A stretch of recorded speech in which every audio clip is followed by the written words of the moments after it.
What's up, everybody? Axe Wizard here, back with some more 2nd edition backgrounds. Today we're taking a look at the Fletchwind background, which is honestly one of my favorites.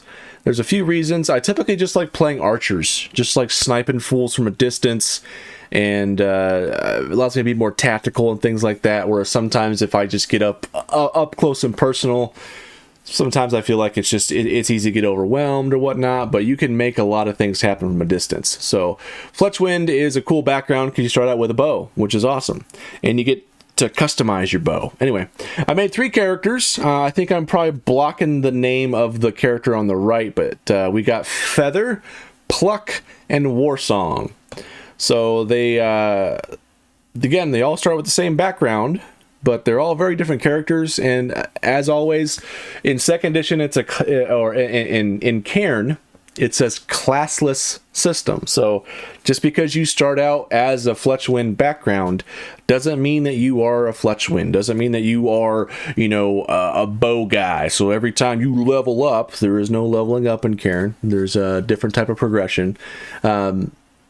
You're not stuck with this. This is just what you start with, and this is what shapes your character.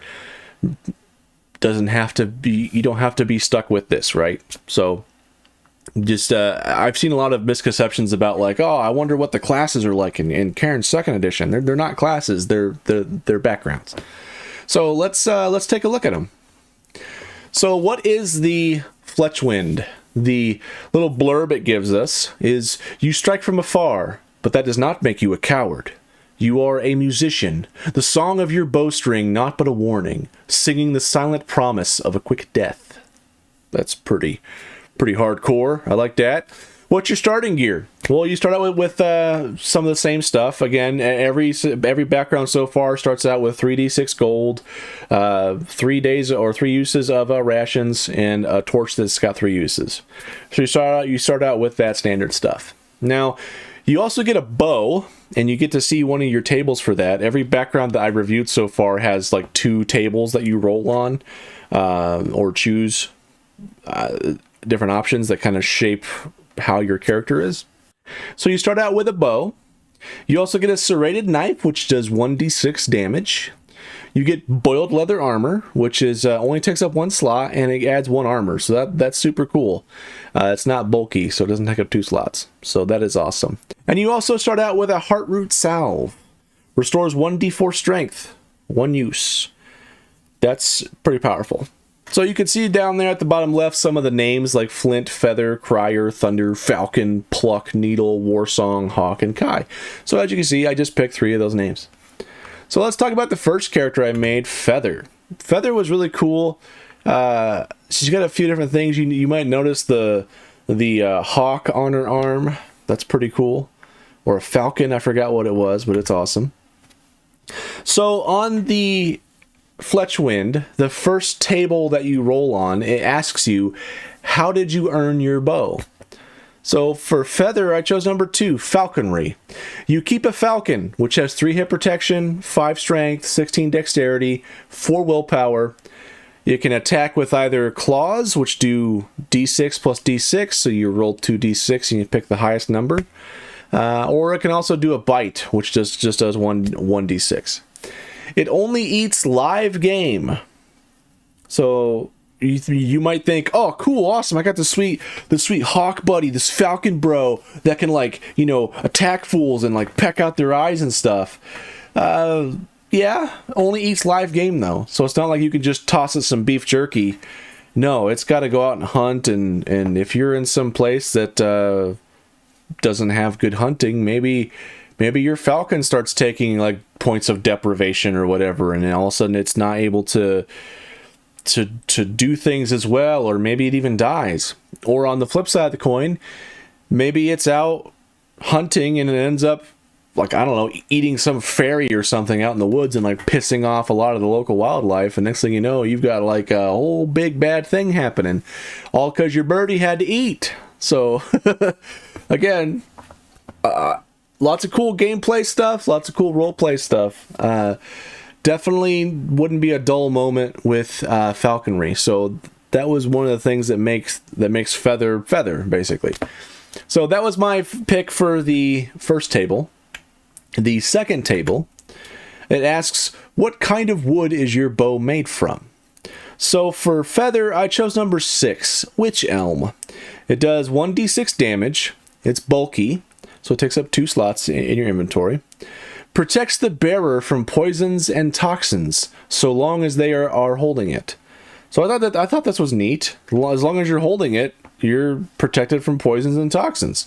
Pretty self-explanatory for the reasons why that would be awesome. It could also be kind of like ironic if you're not holding it. Maybe you get some new weapon or whatever like that, and all of a sudden you get bit by a snake or something, and now you're poisoned. I don't know. So cool, just a nice easy win there. I just figured, like, yeah, that's good. Protects the bearer from poison and toxins. I like that. So easy pick there. So then I rolled bonds, and I actually rolled them this time. So I picked numbers, or I rolled number 7. You protect a long dormant family secret. Take 1/2 of an ancient key, a petty item, which means it doesn't take up a slot in your inventory. They say that if joined with its twin, it opens a gate through any door. So I picked this background. Not this background. I've picked this bond a few times. Again, there's 20 backgrounds. I've been making 3 characters for every background, and there's only 20 bonds that are listed in the player's guide. So there's going to be some overlap. So, but this, again, it's just a cool thing because it gives you that air of mystery. It's that story hook that is so open-ended that you can make it your own, and it sort of gives your character like some sort of purpose. Like you want to find out, what gate this opens. It just says opens a gate through any door, which means you have to use a doorway, and it opens a gate somewhere. But where does that go? Where does that lead? What does that mean? Where is this other half of the ancient key? How ancient is this key? Where did it come from? How did you come by this key piece? It's a long dormant family secret. Does someone else in your family have the other half of the key? Do they have the same curiosities, or do they want it for themselves? You see how there's a lot of questions that you and the warden can kind of shape this how you want. That's why I love the bonds in 2nd edition. They just get the creative juices flowing so that you can really come up with a cool story. It's that interactive, collaborative storytelling that makes tabletop RPG so amazing. And I think that this, again, bonds are great. I love them. So let's take a look at Feather's character sheet. So you can see, let's just start with her traits. So for Feather, I gave her athletic physique. She's got soft skin. She's got that luxurious hair. She has a bit of a sunken face. She's got whispery speech. Her clothing is frayed. Her virtue is that she's tolerant, and her vice is that she's bitter. So I thought that was like that gives you a really kind of cool snapshot into just who Feather is. Like just from a quick trait description of who Feather is. Like that gives you a lot to go off of so that you can roleplay your character. And it still gives you a lot of different ways that you can roleplay that. So athletic physique. So I when I rolled my stats, I gave her higher dexterity. She's got that soft skin, luxurious hair, sunken face. All that stuff is just like, visual stuff. Just how she looks. She's got that whispery speech, so maybe she likes to just whisper to her hawk buddy all the time. Or her falcon. Sorry, I keep mixing those up. I'm sure bird people are just raging at me. Oh my god, it's a falcon, bro! So, yeah. And then she got frayed clothing from just being out in the wilds. She's a Fletchwind. She just roams around. Hunts and gets live game and stuff with her falcon buddy. So her virtue is that she's tolerant. So, and then her vice is that she's bitter.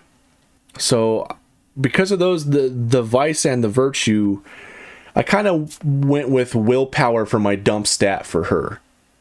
I figured, she's tolerant. Maybe she doesn't have enough willpower to to feel strongly about anything, or to be really opinionated on something or stand up and then fight for a reason or something. She's just kind of a go with the flow as long as she has her bird and she can be free to do whatever she wants. She's kind of tolerant of everything else. And then she's bitter. So if somebody does anything that she doesn't like, she kind of just holds a grudge. She's just very passive aggressive, you know, and she's not able to move on from that stuff. She just that's how I envision it in my head if I were to role play this character.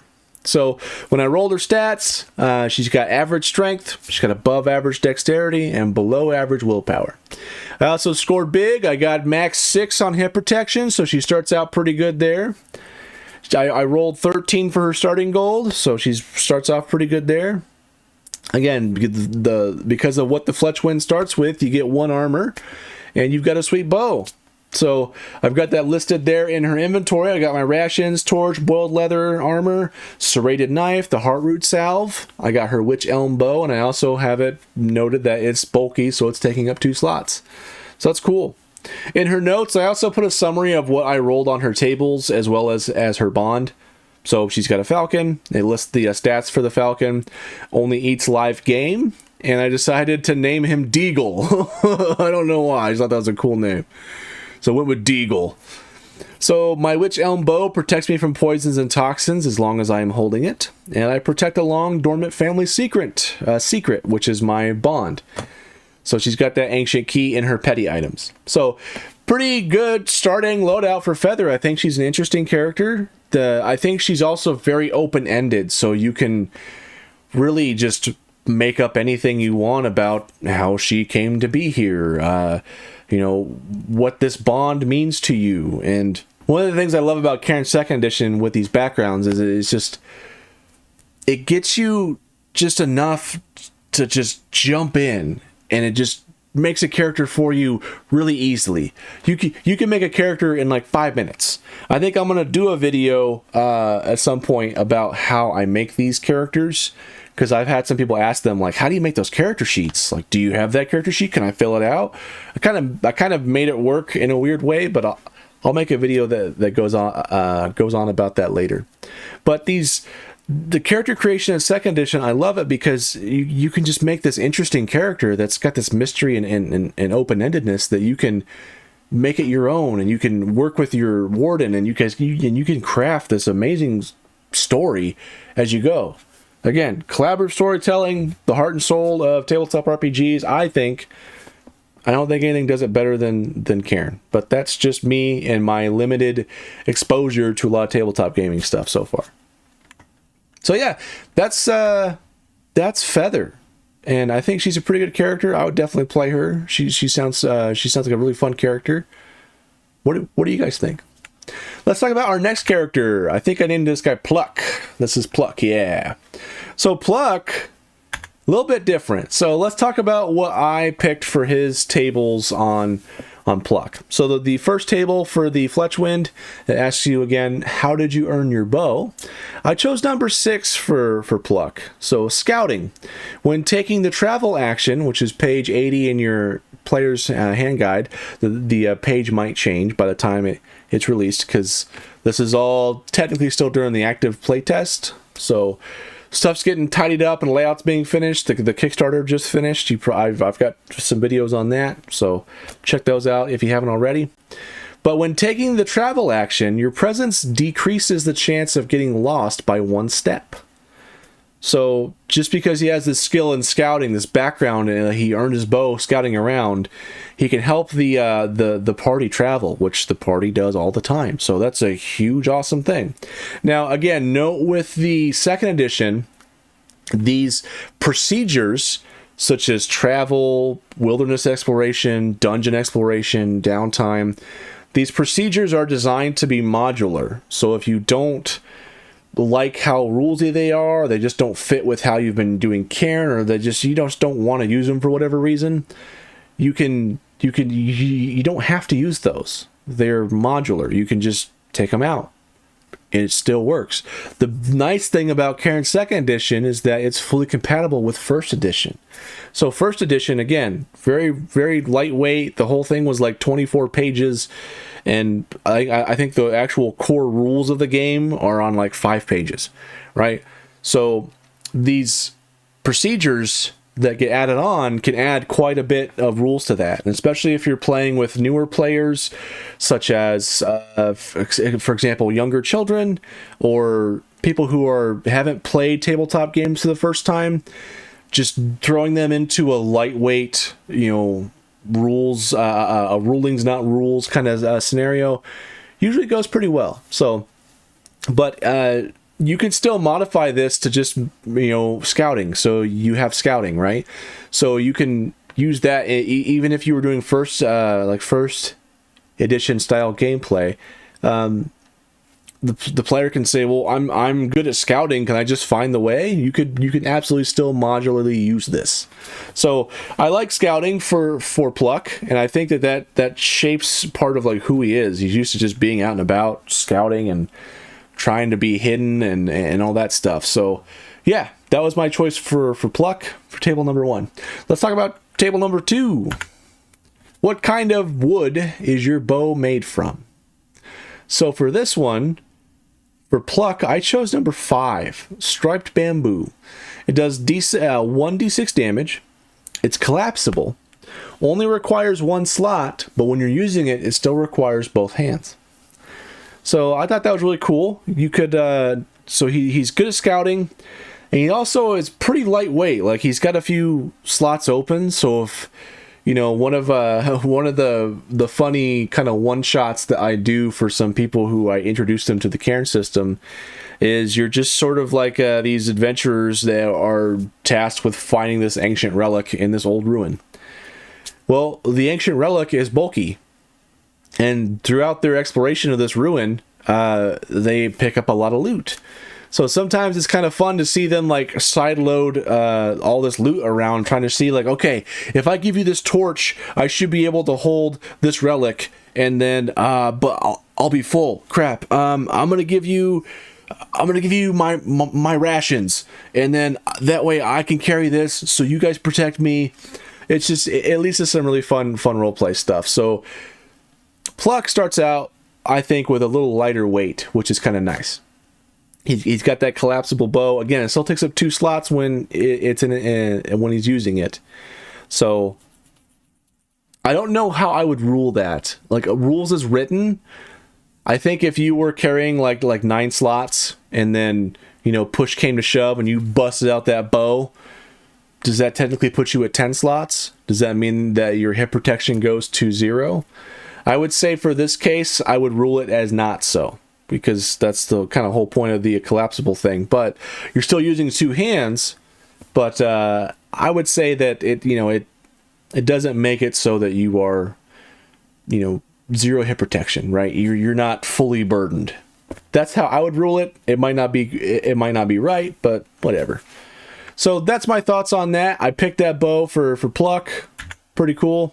For his bond, I rolled number 14. You promised a childhood friend that you'd bring them back a rare gift.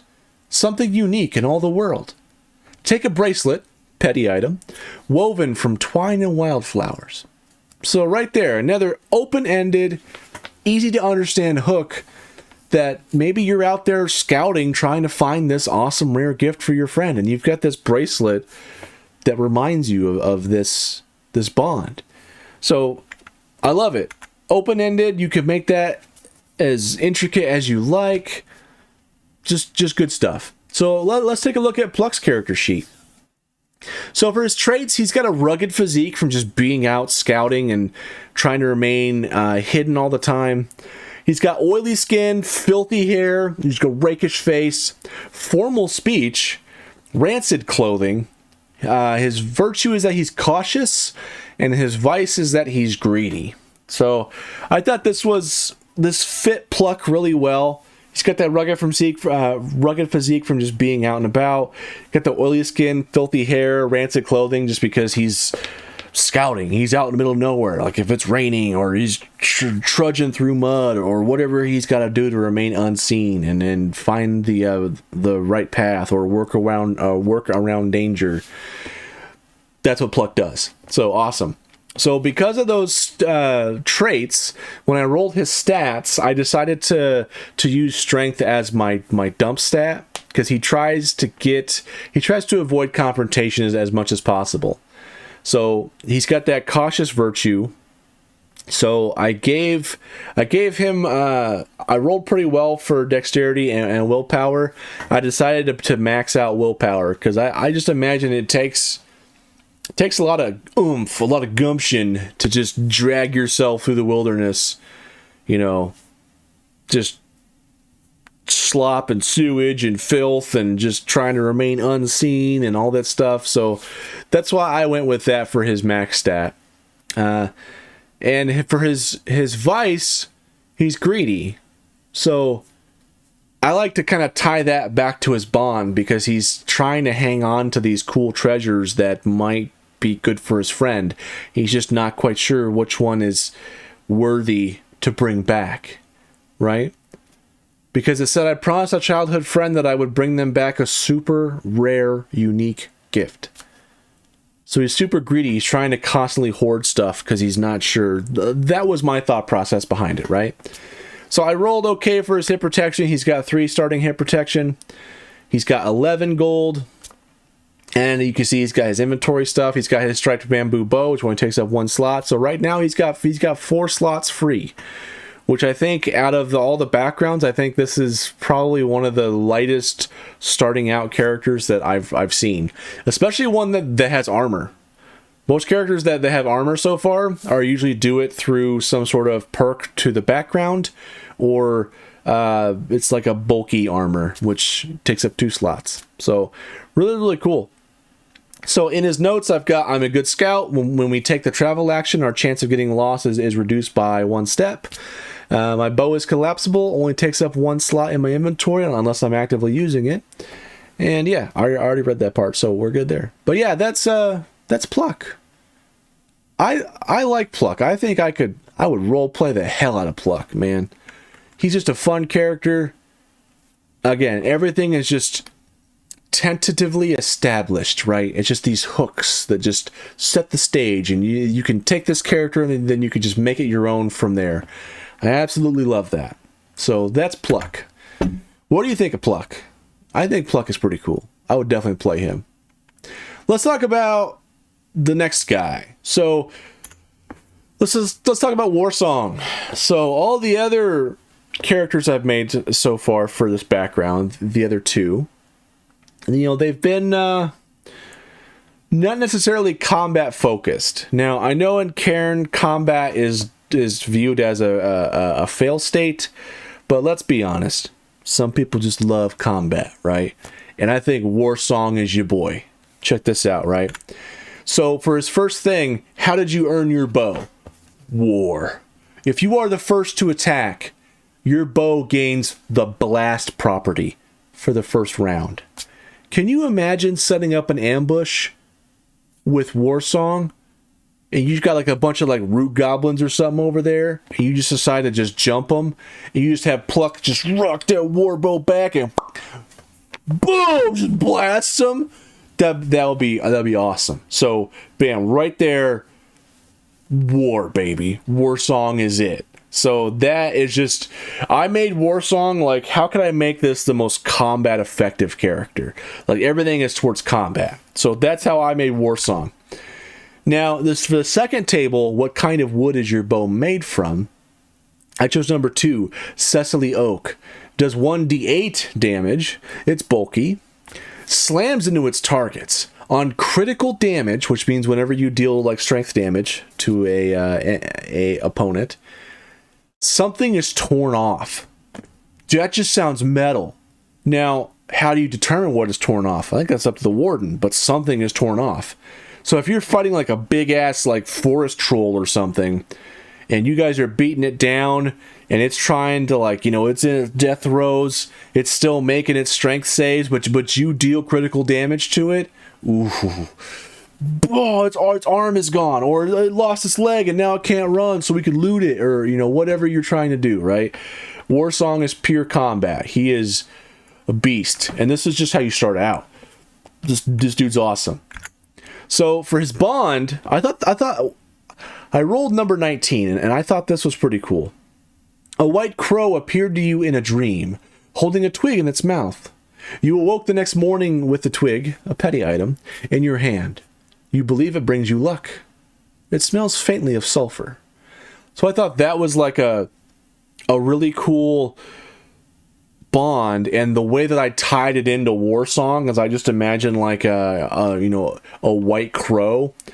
Crows are just like small ravens, right? I thought like ravens are like Viking. What if Warsong is like a big Viking dude? So that's what I made him. It's just a big Viking dude, massive beard, Viking outfit, big old war bow. Dude messes people up. So that's what I thought. And this, even though I made Warsong as like a combat focused character, he still has this bond that gives storytelling. And even though Warsong might have just live for war and combat, I don't know, maybe you roleplay, maybe he finds love and kind of soothes out a little bit as the story goes. I don't know. But I thought that was a pretty cool bond. Let's take a look at Warsong's character sheet. So let's start with his traits. He's got a brawny physique, rosy skin, long hair, pale face, booming speech, foreign clothing. His virtue is that he's honorable, and his vice is that he's lazy. So from this perspective, I was like, okay, Warsong is all about war. Anything that's not war, he could give two shits about. He's just like, oh, we're hunting for game? You guys can do that. I'm going to take a nap. Or he's going to do as little as possible. I just picture he's just lazy. He doesn't really want to do much. But when push comes to shove, your boy's going to throw down. And that was my kind of thinking when I made Warsong. So when I rolled his stats, I chose willpower as his dump stat to emphasize that lazy virtue. And since he's all about war, I put strength as the top and dexterity as the next one. So, yeah, that's how he starts out. He's got 10 gold starting out. He's got the 1 armor from his stuff. He's got that Cecily Oak bow, 1d8 damage. When I'm the first to attack, my bow does blast damage on the first round. War! That's what I wrote, because I'm cool. When I deal critical damage with my bow, something is torn off. Rip and tear! And then I just wrote that note about a white crow appeared to me in a dream, holding a twig in its mouth. I awoke the next morning with the twig in my hand. I think it brings me luck. It smells faintly of sulfur. So that's Warsong. Again, nothing too narratively deep about Warsong. But that doesn't mean that he's necessarily a shallow character. You could still come up with a story about why he is the way he is, like why he's gotten his bow through war and why he chose this bow and how he's just so big and where he comes from. And yeah, so again, combat is supposed to be like a fail state in Cairn, but I love combat in Cairn. It's great. People might think that, it's kind of a drag because, if I got 4 players or whatever and they all attack, only one person gets to do damage. Well, yeah, but what other cool shit could your players be doing? Like, for example, I was playing with my boys and one of my friends. They had this gang boss or whatever, and they came up with this plan to where my son wanted to pants him, my oldest wanted to push him down so we could try to take him prisoner, and then my buddy decided that I'm gonna make a table in front of him, and it all happened simultaneously. So my youngest pants him, but my buddy made the table in front of him, and then my oldest pushed him, and the guy like completely fell over, and we got all bound up in his drawers, and we were able to like completely subdue him and take him prisoner. Like, that was awesome. Now, if they had just been thinking, oh, well, I'm gonna attack with my biggest weapon possible, there still might be some advantages to just doing some actual damage, right? So maybe Warsong, because he has that bow that does 1d8, that's pretty good. You might want to have him doing damage, but maybe you want somebody else to also do damage to make sure that you guys have a higher chance of actually dealing damage, especially if you're dealing with a more armored opponent. If you are dealing with an armored opponent, maybe you can find some way to try to ensnare them or inhibit their movement or impose some sort of disadvantage on them, so that, you know, maybe you might make it so that one of that Warsong's attacks here are enhanced and he does 1d12 instead. So there's more to combat than just, oh, I'm gonna attack, I roll my dice, that's how much damage I do.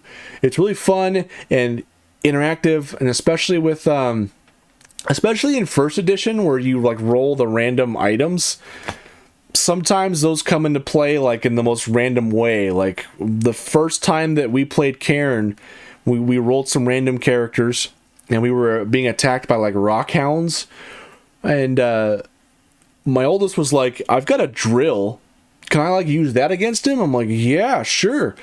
So end up doing like enhanced, because like, yeah, it's super effective against this stone thing. And then like he's like, oh, I've got a chisel, can I use that? Yeah. So they both did like just double team enhanced, and that way one of them rolled pretty high. I think they ended up doing like 11 damage to it. Boom, destroyed them. So there's, even though the combat in Cairn is simple, it's still really fun. So embrace it. Why not? Now, the reason why not, I guess, is because Cairn is much more dangerous than other systems.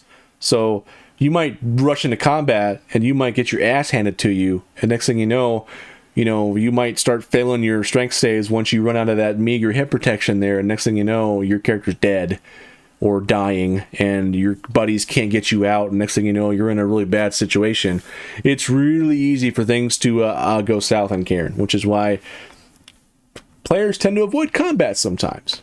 But, you know, if you're gonna mess around and find out, I think Warsong's the character to mess around with. Anyway, that's Warsong. What are your thoughts on these characters? What are your thoughts on the Fletchwind as a whole? I actually think it's one of my favorite backgrounds. Just because I love playing archers. Really fun. I like that strategic of just being able to just rain some hell from a distance. And yeah. Anyway, that's my take on the Fletchwind background. What are your thoughts? I'd love to hear them. Thank you so much for watching. I appreciate it, and I will see you in whatever video I make next.